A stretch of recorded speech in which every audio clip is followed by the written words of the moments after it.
Misliš da Sam nije luda jer simpatizira Fredija? Ma kakvi, Freddy je zgodan. Da, ne zanosi se. Okej, sljedeći je Guppy Gilbert. Hej, Guppy Gilbert, što misliš o tome da smo... Stanley! Stanley! Misliš da oni trebaju biti zajedno? Stanley! Hvala ti! Okej, gle, briga me koliko njih misli da nisam luda što mi se sviđa Freddy. Znam da jeste. Čekaj. Da čujemo još jednog. Ne želim. Samo jednog. Evo, drži ovo. Budi dobar.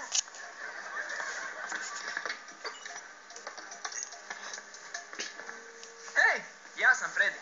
Dakle, mnogo ljudi govori o tome trebamo li Sam i ja biti zajedno.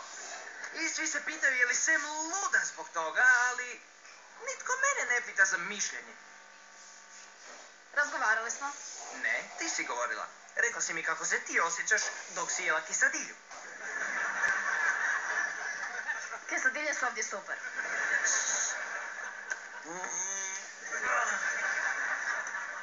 Uglavnom da, bitno je kako se Sam osjeća, ali bitno je i kako sam ja. Okej, Bensone, jasno je. Želiš me osramotiti na webu pred milijunima ljudi. Hajde, daj sve od sebe, briga me. Vrati mi za sve loše što sam ti...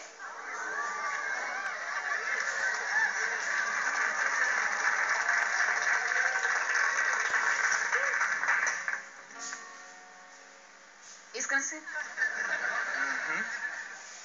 Znači da smo oboje ludi. I što sad?